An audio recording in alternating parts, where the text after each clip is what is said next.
Hi, welcome to another episode in our entrepreneurship series. I'm Jeremy and co-founder for the Learn, Grow, Invest community. Today we have the pleasure of speaking with Gregory Moore, who's a good friend of mine. We've known each other for quite a number of years. We'll be talking about his entrepreneurship journey, his two companies, well, two of his many, and we'll just get into a bit of his journey, his experience, maybe some of the things that are coming up for him in terms of the next 6 to 12 months of his company. I know a favorite for our community is to also talk about maybe plans for listing on the stock exchange. Some of those type of conversations we'll have. So you know the usual. If it's your first time here, welcome. Be sure to like the video, share the video, and let's get started. Learning is the key to successful investing. And who doesn't want to invest in some way? Here at L.E.A.R.N, Grow, Invest, we focus on financial education, all with the aim of sharing our knowledge on personal finance, investing, and building wealth. We do this on the foundation of our faith in God. If a more holistic approach is what you need, check out our Grow Faith-based financial coaching program. Find out more about us at learngrowinvestclub.com. And follow us on all social media platforms at Learn, Grow, Invest. All right, welcome again. Let us pray.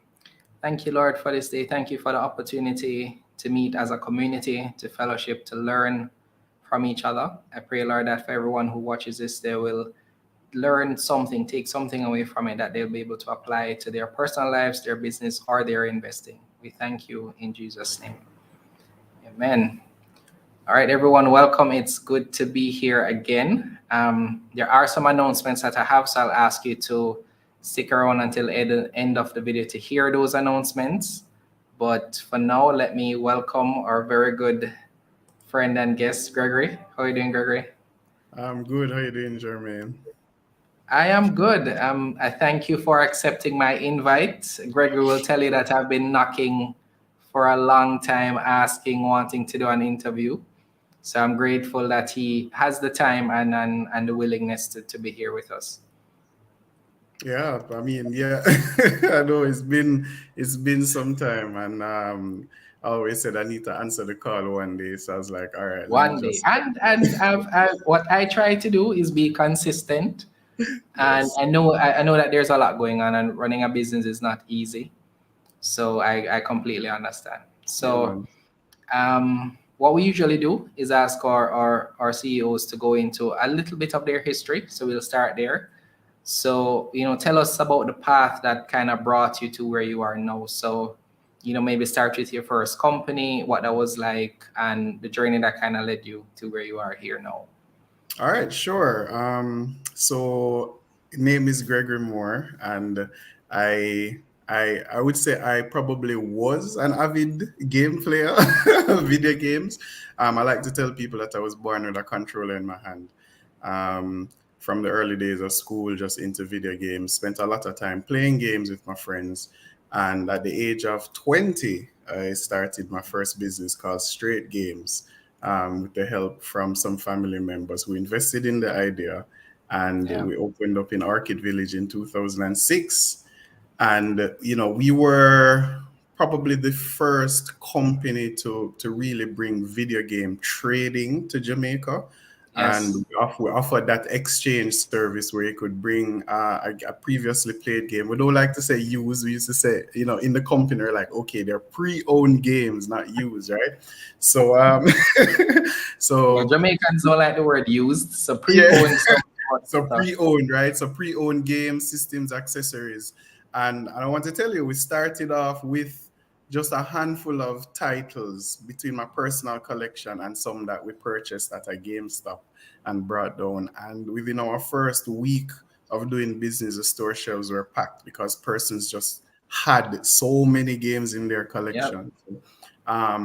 We moved from Orchid Village into Sovereign Center, and that's really where things started to take off for us.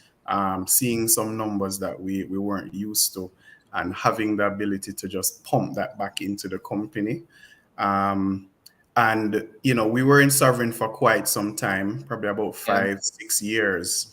And During that time, we built a large clientele, not just with persons that came into the business, but we got into the entertainment scene by providing video game rental services for parties, for events, especially from Main Event. They had we were a subcontractor for them, so pretty much all of their video game needs we provided for Nice. different parties and executions, and that allowed us to meet a lot of people, not knowing not seeing what the future was going to become, but meeting people early was very important, very, very Yeah. important how things played out for us.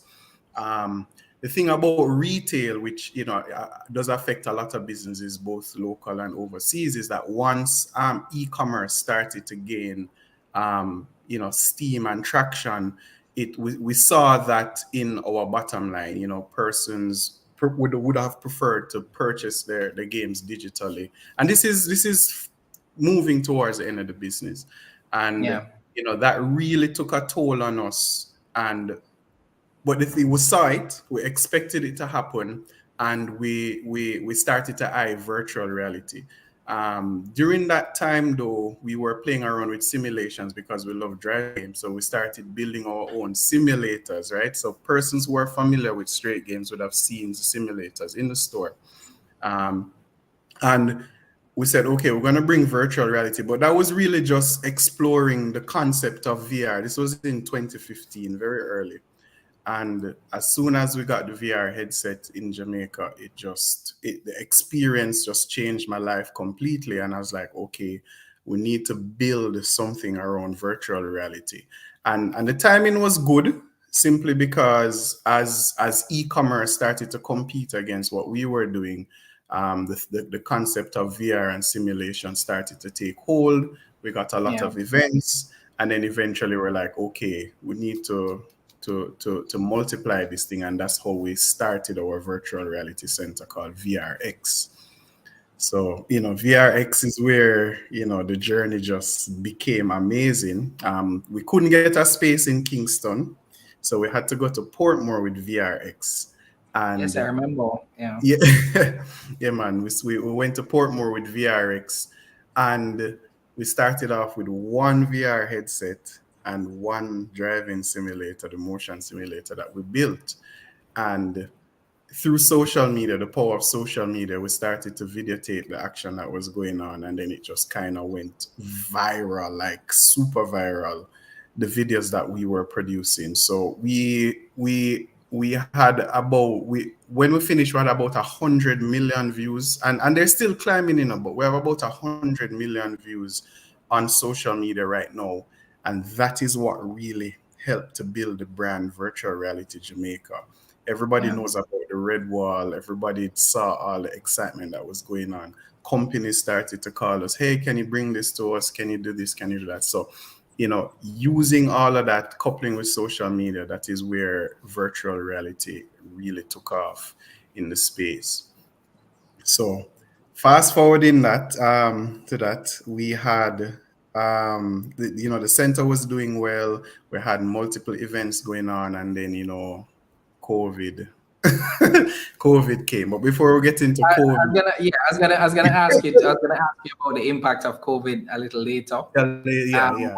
Yeah. What I wanted to do though for our viewers is, so there are a couple of sort of there are a couple of lines of business that I know you work with, right? So I Yeah. wanted to help them have an understanding of just all that you do. Okay, So sure. VRX, which you mentioned, falls under Play Jamaica.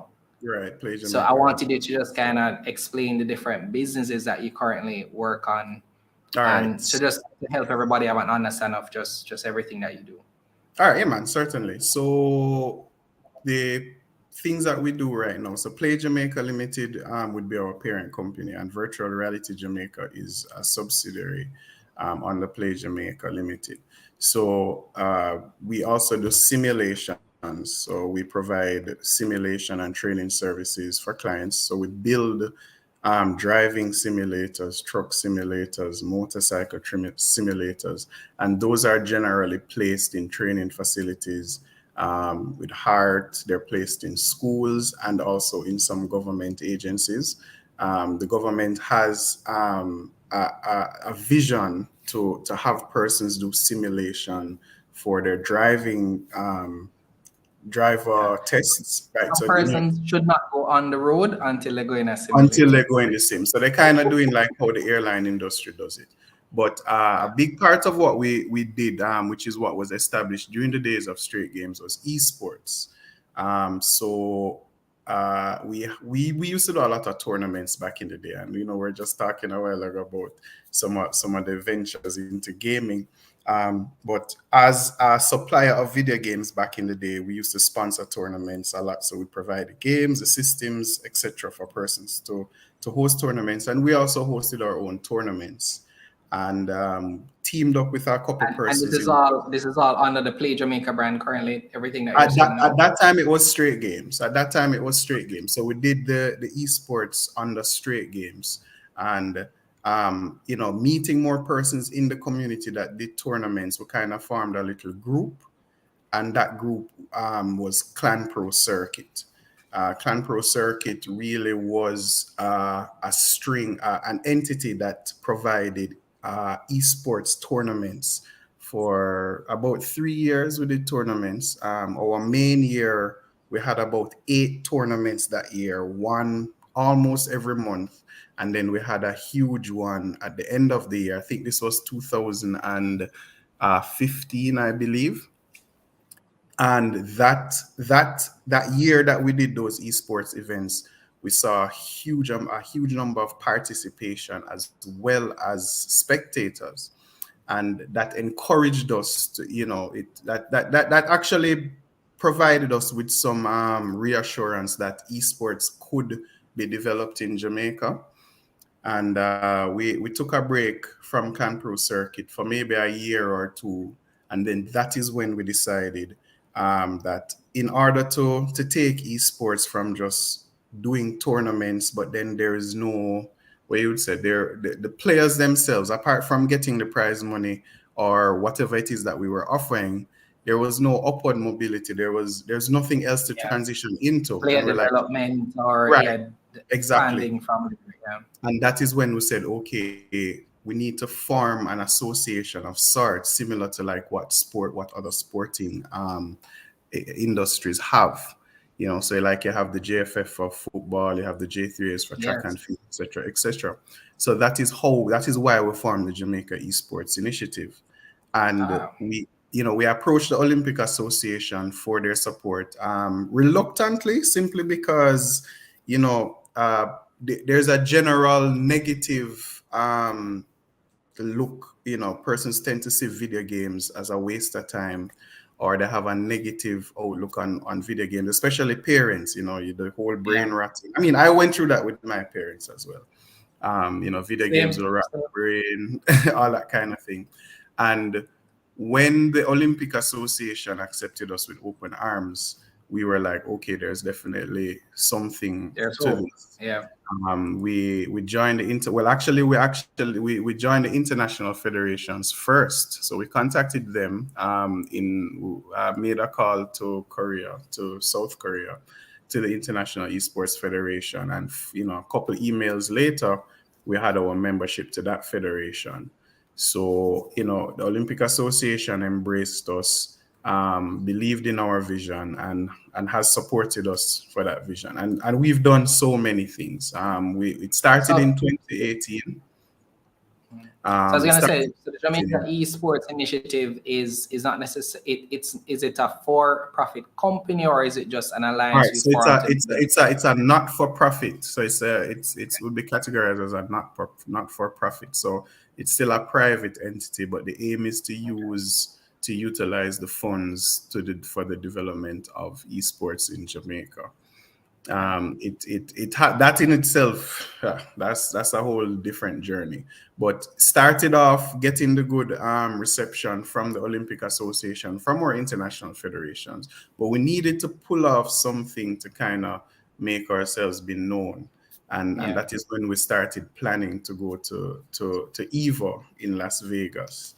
So we did a bunch of qualifiers, got the best players in Jamaica. About 8 or 9 of us jumped on a plane and we went to Las Vegas in our jerseys.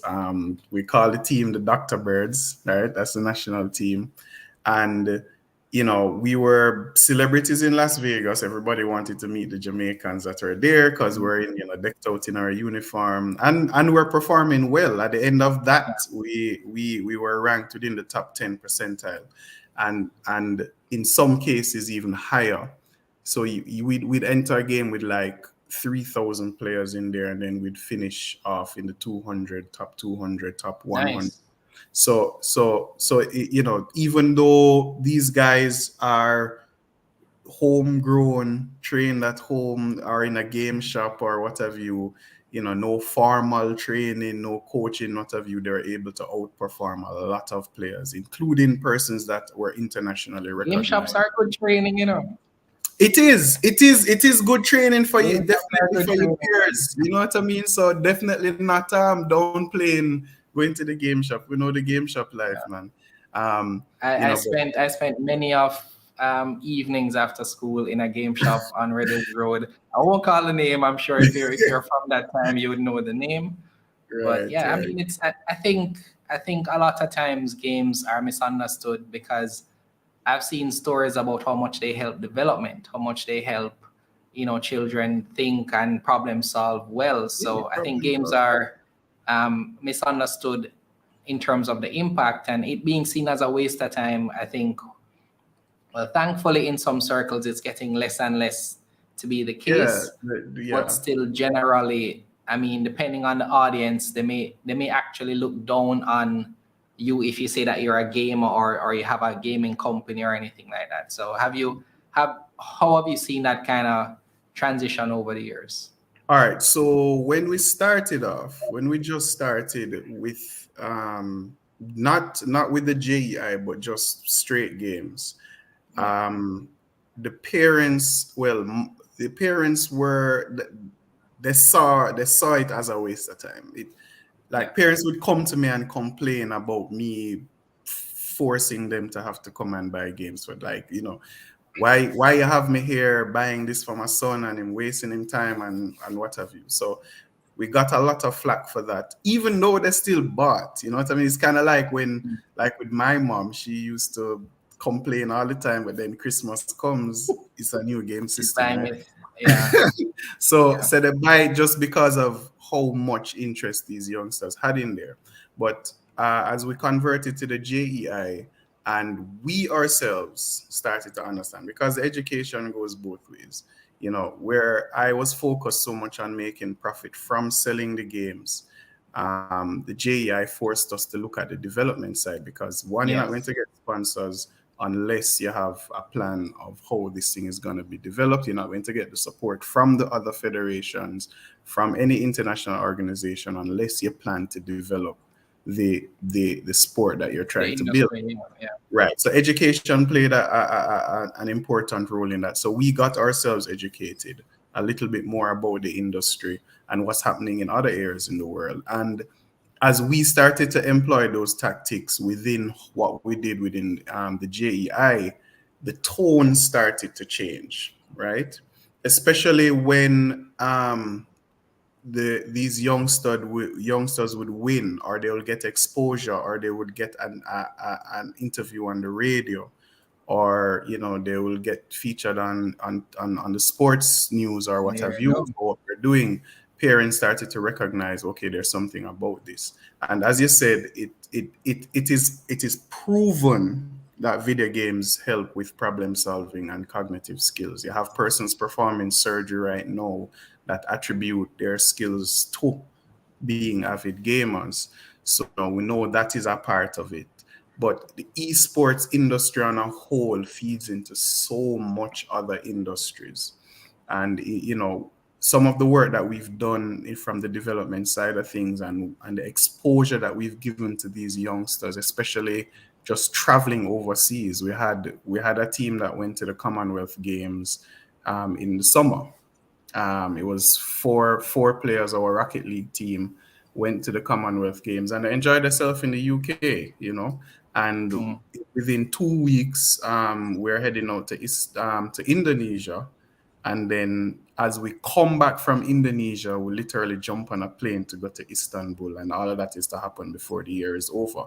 And these are youngsters playing games that they've enjoyed and getting an opportunity to see places all over the world that they probably wouldn't have traveled to if this opportunity didn't exist. And for next year, it's gonna be more countries that we're visiting. So it's really, it's good that the video game industry, one, has earned the kind of prestige that we've been seeking for quite some time, and the corporate interest is pretty high. We landed a landmark sponsorship from Sportsmax and Digicel for this year, and they're seeking to continue that for next year. So great. So in terms of how the two work together, Play Jamaica and JEI, is it separate? Do they have synergies? What's the relationship between the two? All right, so the relationship between the two, there's synergy, a lot of synergy, simply because it's all deep rooted in video games. I started off in video games, and one is just a corporate or commercial journey, and the other one is basically development, sports development. So for Play Jamaica, what we do, our business is about interactive engagement, right? That's basically how we sum it up. Our interactive engagement, we offer both digital interactive engagements and physical interactive engagements. And even if you're not playing a video game, to either win something or a character, what have you, all interactions are based on gaming. Right. Yeah. So there's a term called gamification. It's being used a lot these days. Basically, just turning a task into something simple, a simple game. And persons like to say, "Oh, I'm not a gamer. I don't play games or whatever you." But then you have 5 minutes. They take up the phone and they're playing some, either it's Bejeweled or one of those, little or basic Candy Crush or Wordle. Sure. Wordle was a big one a few months ago. Yeah. Exactly, and everybody was jumping on board. So people are gamers. They love the interaction. So the purpose that we serve is that when companies want to find unique ways to reach out to their audience, they would contact us with a concept or an idea, and then we either create a physical engagement from it, or development team creates a virtual engagement out of it. Or sometimes we collide the two, where our development team creates something for a company and then it is displayed in a virtual reality headset or using augmented reality, that kind of thing. But that was something similar to what you did for the tour. I think TEF is the right. So right. So for the TEF, the launch for their incubator, you're talking that one? Yes. Right. So for the launch for their incubator, they wanted to do some kind of metaverse presentation. So we experiment a lot at our lab. Our lab is located at UTech, and one thing that we are keen on is that we invest in technology. Right. We try to get all the latest tools that are related to interactivity. So we have face tracking, we have hand tracking, we have different types of technologies. We have in-house 3D artists that create characters from scratch. We do animation, that kind of thing. So in order to create this metaverse presentation, we basically created an avatar for the minister, for Minister Bartlett. And I pretty much did all the gesturing, got my hand tracking tools, face tracking, what have you, and we created an animation in the form of a presentation for Minister Bartlett, and that came off really well. It was well received, and it has led to subsequent jobs from there. Okay.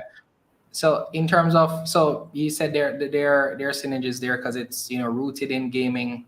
Mm-hmm. How do you see so Play Jamaica in maybe a simple and easy way for persons to understand who is the target customer for Play Jamaica, and is it just simply you make money based on the service, or are there other ways? Are there other products or offerings that you provide? So what's the value proposition pretty much for Play Jamaica? All right, so Play Jamaica right now, our main clientele is their corporate entities, both government agencies and private entities. We would be considered an interactive engagement agency, putting it like that. We offer services to these organizations to engage their clients. We take their product and we present it in a different way to the clients that they're trying to reach out, whether it's customers just purchasing a drink. How do we make our product look better? How do we interact? How do we give away these prizes? Right. So we come up with ways to do that. We also provide simulation services for persons who wish to the virtual training. So we offer that kind of service as well, and just general gamification of ideas. That's Okay. basically what we do right now. We offer pretty much the whole suite of virtual reality based services. Virtual tours is something that we do as well.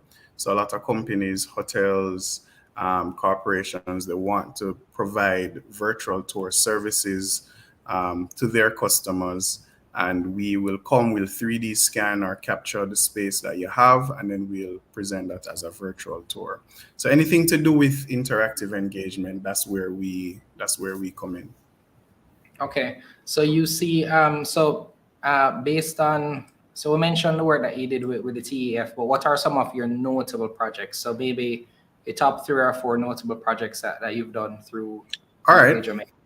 All right, so our notable projects right now, we actually there's something big that we're working on now, but the notable projects for the Ministry of Transportation, we are gone about 7 simulators now. The last 2 that we placed in 2021 was at the Swallowfield Depot, and that simulator is currently, they're using it now, but I know it's gonna be fully on stream for next year to be a part of the driving tests. So that's one project we did. We teamed up with the Ministry of National Security and provided.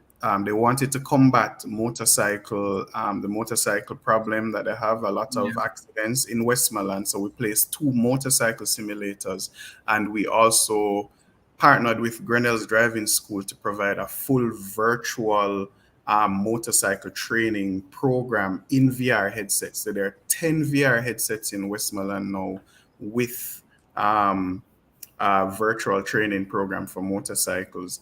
And currently we're working with the National Heritage Trust to scan all heritage sites. I mean, it's a phased project, but Yeah. we're scanning all the heritage sites. So we're making a full virtual tour of all the heritage sites in Jamaica, and we're 3D scanning all the artifact collections as well. So persons who are unaware of the type of artifacts that the Heritage Trust has, they'll be able to go online and view them in 3D and in augmented reality. It's a big project, but it is important for us to know our history, our heritage, and we're learning so much on that Definitely. project as well. So Definitely. yeah, some notable. Great stuff. Great stuff. So in terms of so getting to this point, I imagine would have taken some work. How Yes. were you able to forge these key partnerships, even just for the notable projects that you've mentioned?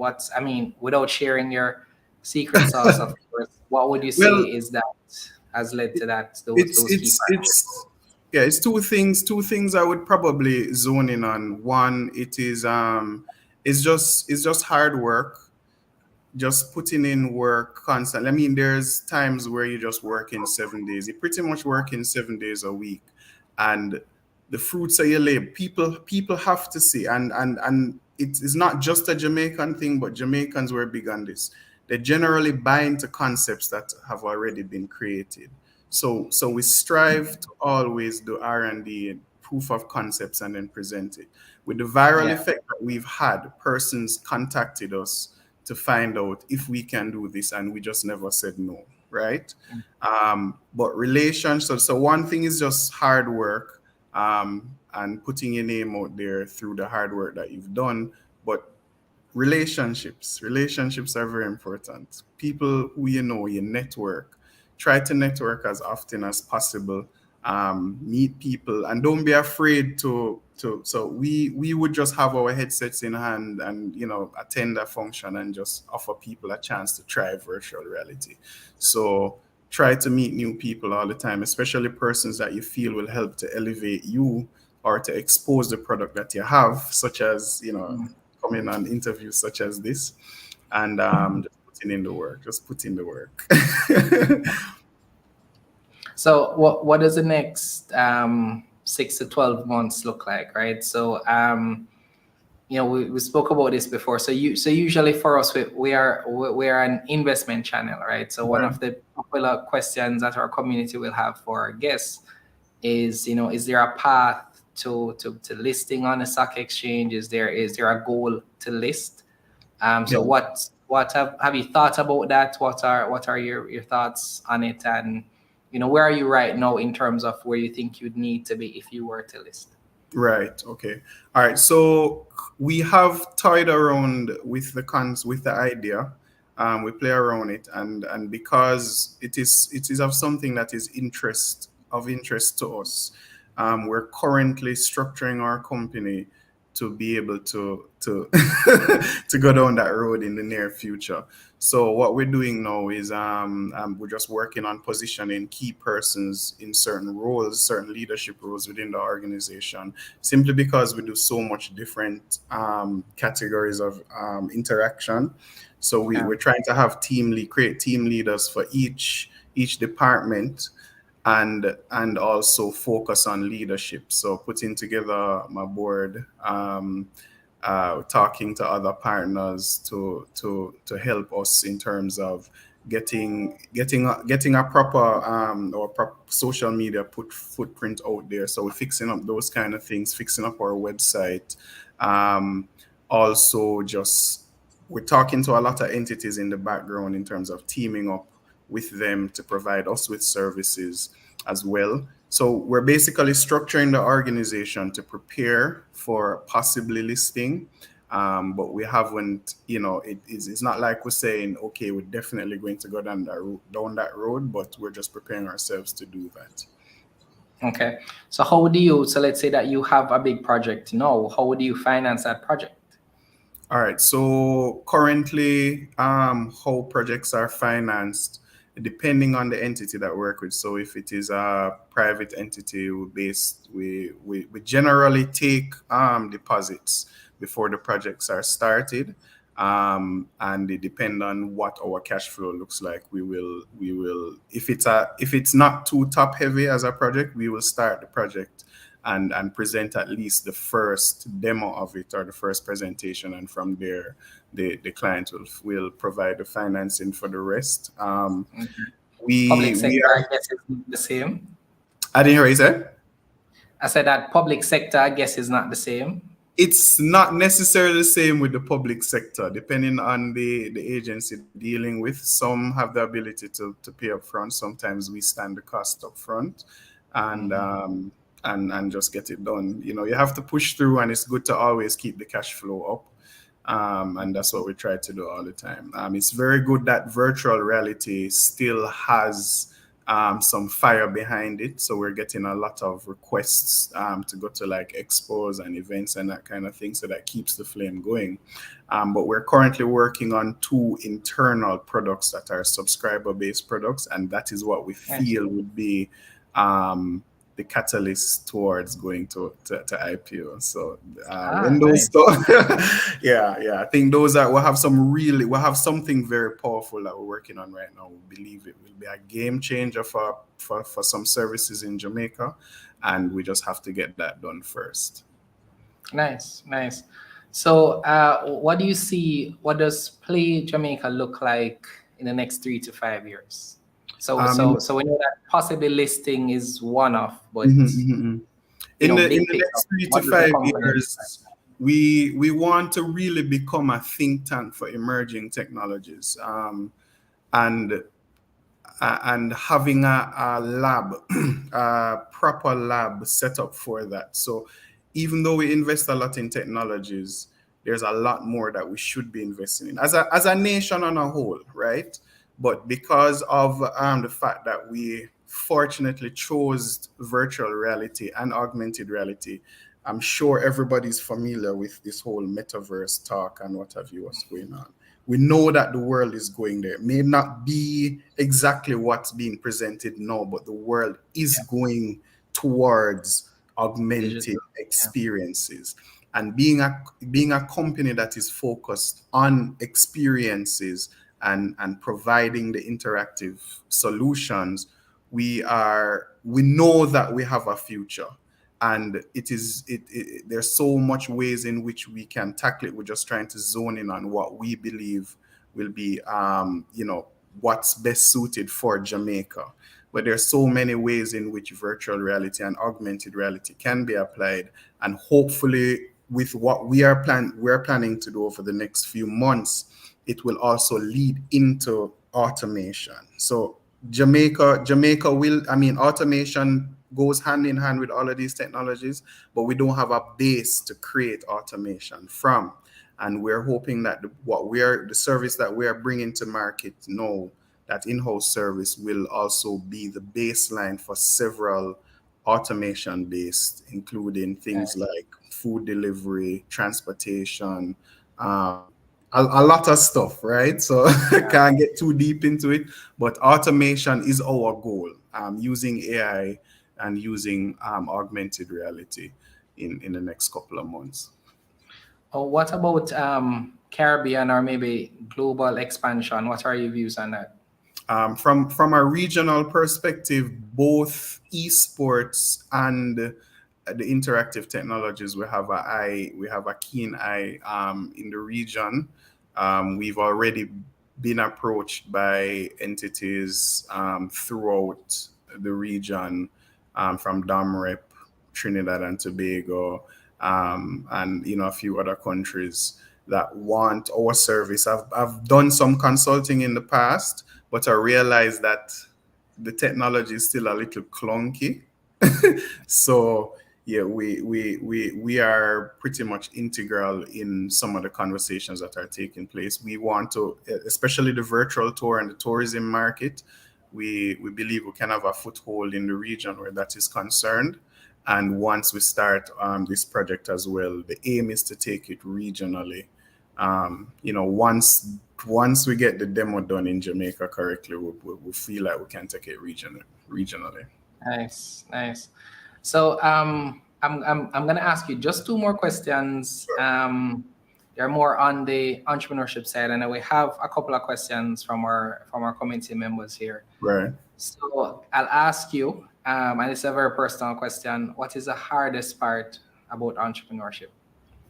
The hardest part about entrepreneurship is striking a balance between work life and personal life, especially if you're a family person.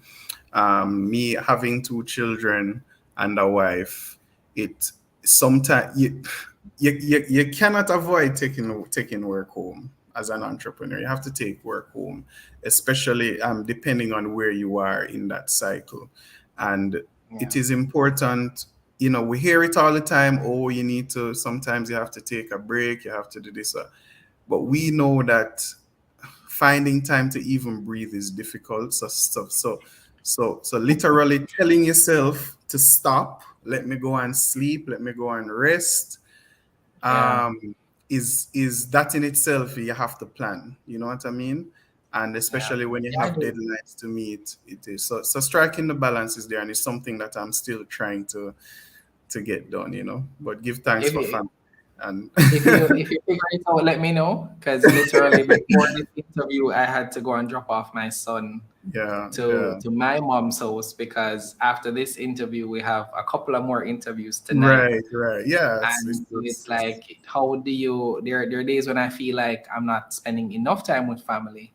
mhm. So you may miss out on certain activities and events, and you're trying to weigh in your mind, is what I'm sacrificing in terms of time with them, being with them, worth it? Yeah, that's a question I Right. ask myself every day. Like, is this It, I, all it? I don't know the answer to that question. I don't know I the answer, don't. because the truth is, if Rennie wasn't working in Learn, Grow, Invest with me, we would Yeah, spend a lot of time apart. So yeah, yeah. thankfully, we work together, so we're in the same space. Well, But that's if good for she, you. That's good for yeah, you. My wife, she has her own business mhm, separate, so you have to put yeah, in the effort, and yeah, it takes a lot of time to figure that out. Hopefully yeah, one day we'll and figure and it out. and just feeling like, because there's this thing that drives you as an entrepreneur where all you have are ideas and explore and things you want to test. And Hmm. if it was up to me, I'd just work 24 hours a Yeah, day, me too. 7 days a week, Me just too. work, I work, get work, you. work, I work. get you. And I get you. yeah, I get you. I yeah. get you. All right. So final question from me. We'll have some questions from the community, as I said. What would you say to somebody who's thinking maybe to start a business, or maybe they've started a business already, but they're not necessarily seeing the traction that they're hoping for? What would be Mhm. your encouragement to them? Maybe one key thing that they should, One key thing focus that on or is take from. very important, very, very important, and this is something that, especially going into the future, content is king. Content is king, right? Learn how to be a content creator. Learn how to shoot, take photos, learn how to record, learn how to edit. It doesn't have to be Hollywood grade stuff, but Yeah. social media, TikTok, you can sell it depending on the product, whether it's a product or a service. Things TikTok, very potent. We blew up on Instagram, and it's really because of the viral effect why we are where we are right now. Learn the basics of content creation and put your products on social media. That's the best way to get your product out there. That's something that I believe everybody should invest in personally. And or if you're an organization that has been around for quite some time and you don't have a content creation team, get a content creation team. But that is very important. That's one of the best ways to showcase your capabilities through Yeah. content. Yep, agreed. All right, so let's take questions from the chat. I'm gonna ask them in reverse order, because I think the Yeah. last question here is very interesting. So Elaine is asking, is there room currently for private equity funding? Are you taking any funding right now? Um, all right. So private equity funding is definitely in the works for us, but it's very selective. There are a few organizations that are interested in investing in us, and we are entertaining those conversations. And hopefully, that is what will take us to the stage where we'll possibly list. But we're very Okay. selective about it. But yes. So maybe we need to form the Learn, Grow, Invest private equity fund, and Sure. Yeah. It sounds good. Sounds good. Sounds good. all right, next question from Jamie Green. What's your thought on the recent news of VR being able to kill its users? I saw this on Instagram. Yeah. I I figured it would didn't come read up the in a bit. article. Yeah. I All right. didn't read the So article, but yeah. What's your Um, thought? all right, so apparently it is true. The Oh wow. previous one of the founders of Oculus, because Facebook bought out Oculus. So one of the founders of Oculus created a headset apparently with some explosive type charges on the top of the headset that's aimed at the front part of your head. And if you Why? lose, hey, Why? it's I really think it's just a sick joke, but Mm, I think it's probably been pushed a lot in the media, but sensationalized a bit. It's just yeah. a demo product.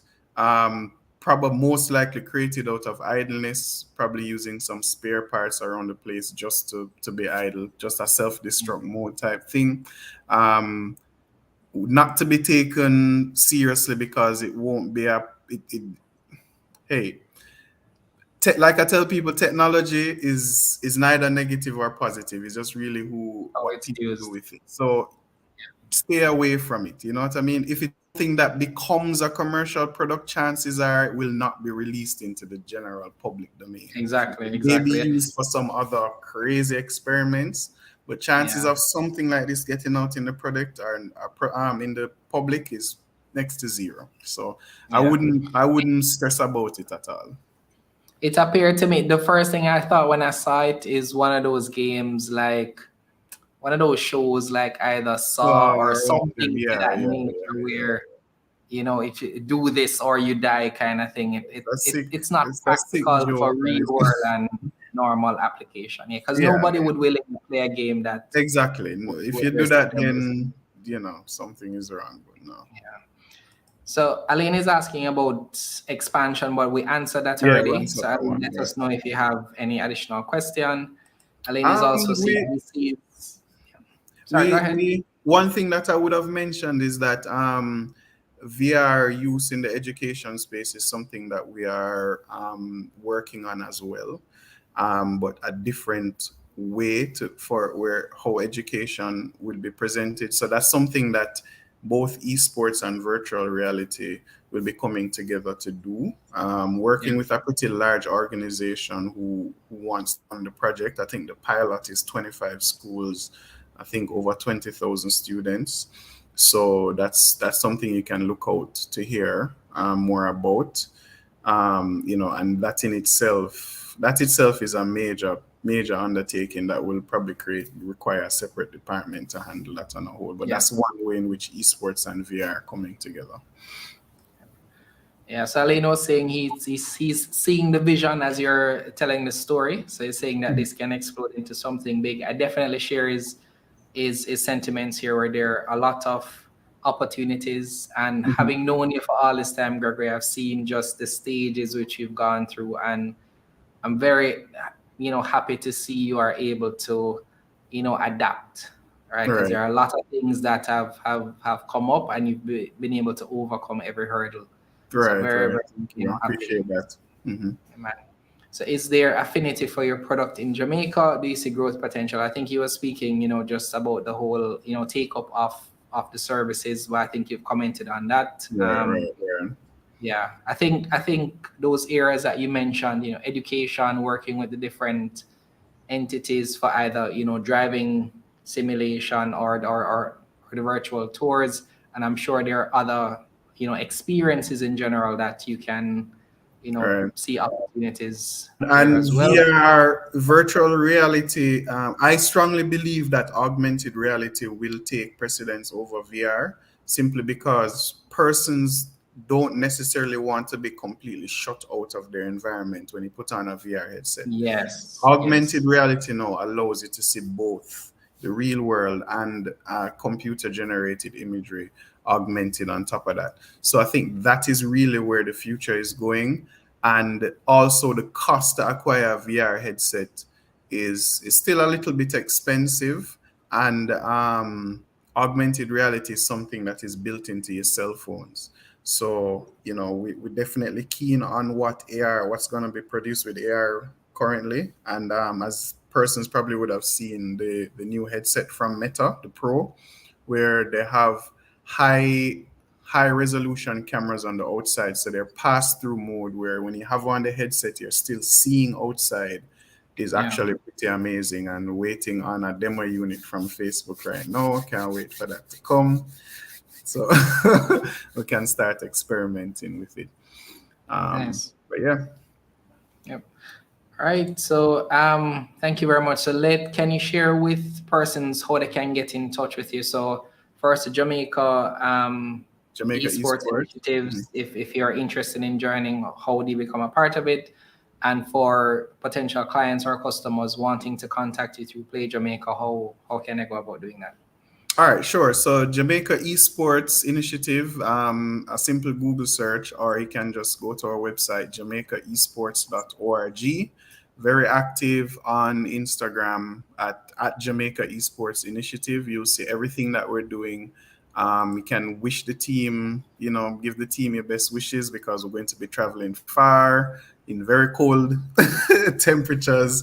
And for Play Jamaica, so our right now, Play Jamaica is kind of, that silent company at the top that not everybody knows about, but Virtual Reality Jamaica is what everybody knows. So you can go to virtualrealityjamaica.com or just type Virtual Reality Jamaica in your Google search. You'll see us come up. And Instagram, Virtual Reality Jamaica.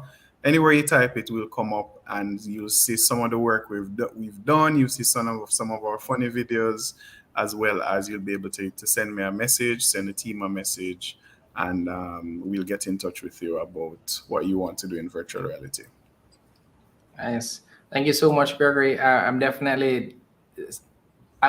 scheduling from now. When you get to IPO season, just know that you're gonna come here first for an interview. So I'll definitely do the first interview here. I'll definitely do that. Perfect. Well, congratulations on all your success. I'm definitely rooting for you. Renee and I are rooting for you. I know that we've been able to expose our community members. If there's any way that we could work together, any collaboration opportunities there, let us know. Because our community is growing as well, and I'm sure that there may be persons who could maybe find a career in your industry or field that maybe there's something there. Because I really think that we can do a lot in terms of educating persons of the benefits of gaming, the benefits of some of the tools and services that you're providing to help enhance what companies are trying to do. Right. Yeah. And I'm so proud of you guys as well. It's likewise seeing the journey, know where you're coming from. We've worked together on several things, and saw your announcement as well. Congrats on that, and just keep on pushing and putting in the work. But I'm pleased to have come on the program today. Finally. Yes, I'm happy. Finally. So, and all the best. We'll definitely speak again soon. So take care. All right, then, Jermaine. Bye. All right, guys. Thank you so much for being here. Just that announcement that I promised. So we have our Grow Your Wealth conference coming up on December 2nd and 3rd. If you have not yet registered, go to learngrowinvestconference.com to register. We have an awesome lineup. Great lineup for you. It's 2 days. It is going to be virtual. It is completely free for you. So if you're interested in attending, go to learngrowinvestconference.com.